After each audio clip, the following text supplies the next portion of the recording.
Full time secretary, senior civil જજ અને additional chief judicial મેજિસ્ટ્રેટની કેડરમાં જિલ્લા કાનૂની સેવા સત્તામંડળ રાજકોટ ખાતે ફરજ બજાવું છું.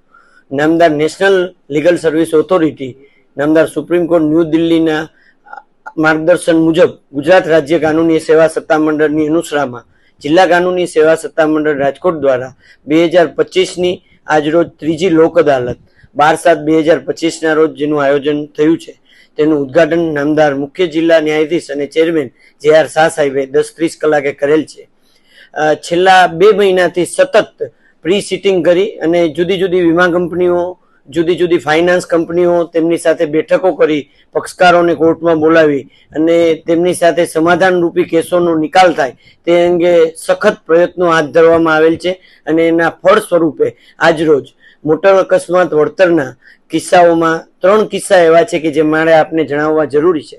જેમાં અકસ્માતમાં ભોગ બનનારના વારસદારોને વીમા કંપનીઓ દ્વારા એક કેસમાં ₹80 લાખનું વળતર ચૂકવવામાં આવેલ છે, જ્યારે બીજા એક કેસની અંદર ગુજરનારના વારસદારોને 75 લાખનું વીમા કંપની દ્વારા વળતર ચૂકવવામાં આવેલ છે અને ત્રીજા કેસમાં વીમા કંપની દ્વારા ગુજરનારના વારસદારોને 67 લાખ રૂપિયાનું વળતર ચૂકવવામાં આવેલ છે. આ લોક અદાલતનો ફાયદો એ છે કે લોક અદાલતમાં આવા કેસો સમાધાનથી જો નિકાલ થાય તો એની ઉપર અપીલ થતી નથી અને વીમા કંપનીઓએ પણ આ કેસની ટ્રાયલ લાંબો સમય ન ચાલે એટલે વ્યાજમાંથી